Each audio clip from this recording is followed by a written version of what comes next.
सरकारी सेवा योजना चैनल के माध्यम से मैं आप सभी का अभिवादन करता हूं।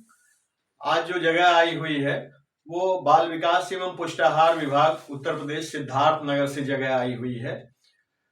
ये जैसा कि हम लोग जानते हैं कि वास्तव में बाल विकास एवं पुष्टाहार जो है वो आंगनबाड़ी से संबंधित विभाग होता है। चूंकि आंगनबाड़ी बहुत चर्चित पद होता है, इसलिए हम लोग उनके विभाग को भी आंगनबाड़ी का ही विभाग कहते हैं, लेकिन वास्तव में ये बाल विकास पुष्टाहार निदेशालय जवाहर भवन लखनऊ के अंतर्गत आता है।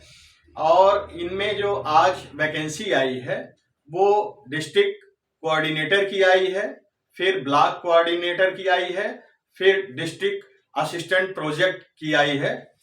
ये 3 पद आए हैं। डिस्ट्रिक्ट कोऑर्डिनेटर जिसे हम जिला समन्वयक कहते हैं, इसमें 1 पद है और इसमें जो योग्यता है वो स्नातक के साथ कंप्यूटर में डिप्लोमा होना चाहिए और इसके साथ 2 वर्ष का अनुभव भी चाहिए। इसमें वेतन है 23,604 रुपया। उम्र 18 से 40 वर्ष के बीच में होना चाहिए। दूसरी पोस्ट जो है वो डिस्ट्रिक्ट प्रोजेक्ट असिस्टेंट की है। इसमें भी 1 ही पद है और इसमें स्नातक के साथ सामाजिक विज्ञान में डिप्लोमा होना चाहिए या आप सामाजिक विज्ञान संकाय के अंतर्गत आने वाले विषय से पीजी हो, पोस्ट ग्रेजुएट हो, आपने एमए किया हो तो भी आप आवेदन कर सकते हैं।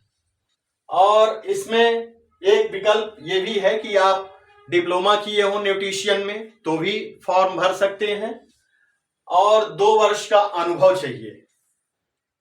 इसमें 12,694 रुपया वेतन है और उम्र 18 से 40 वर्ष के बीच में है। फिर तीसरी पोस्ट जो है वो ब्लॉक कोऑर्डिनेटर की है। ब्लॉक कोऑर्डिनेटर की जो नियुक्ति होती है वो ब्लॉक में होती है और इसमें 15 जगह है। इसमें केवल स्नातक होना चाहिए और स्नातक के साथ 2 वर्ष का अनुभव होना चाहिए। स्नातक आप किसी भी विषय में किए हों, बीए किए हों, बीएससी किए हों, बीकॉम किए हों या कोई भी स्ट्रीम से स्नातक हो तो आप आवेदन कर सकते हैं। इसमें 2 वर्ष का अनुभव होना चाहिए और 15,736 रुपए इसमें वेतन है और उम्र इसमें भी 18 से 40 वर्ष की है।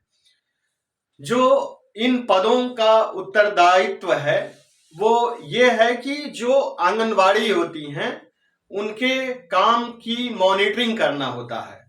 जैसा कि सामान्यतः देखा गया है कि बहुत जो आंगनवाड़ी कार्यकर्ताएं होती हैं, कार्यकर्त्री होती हैं या सहायिकाएं होती हैं, वो बहुत ज्यादा पढ़ी लिखी नहीं होती हैं, बहुत ज्यादा अवेयर भी नहीं होती हैं और टेक्निकल जानकारी भी उनको नहीं रहती है। इसलिए वो अपने काम का लेखा जोखा अपने विभाग को कायदे से नहीं भेज पाती हैं। इसलिए शासन ने एक व्यवस्था बनाई कि इनकी मॉनिटरिंग करने के लिए और इनके काम का लेखा जोखा विभाग तक आसानी से पहुंच जाए, इन पदों का सृजन किया।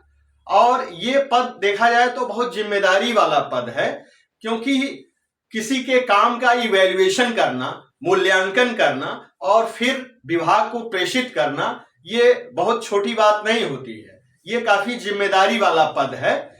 और इस चीज को अगर दूसरे तरीके से आप समझना चाहें, ये जो डीपीए वाला पद है, डिस्ट्रिक्ट प्रोजेक्ट असिस्टेंट वाला, तो इसमें जिसे लोग कंफ्यूज रहते हैं कि सामाजिक विज्ञान के अंतर्गत कौन से विषय आते हैं, तो सामाजिक विज्ञान के अंतर्गत समाज से संबंधित जितने भी विषय हैं, जिसे आप कहते हैं इतिहास हैं, भूगोल हैं और नागरिक शास्त्र हैं, सोशल साइंस है जिसे समाज शास्त्र कहते हैं, ये सारे पोस्ट ग्रेजुएट स्ट्रीम जो हैं वो सामाजिक विज्ञान के अंतर्गत आते हैं। तो आप लोग अपना कॉन्सेप्ट क्लियर कर लीजिएगा कि इसमें से अगर कोई भी विषय से आपने एमए किया है तो आप आवेदन कर सकते हैं।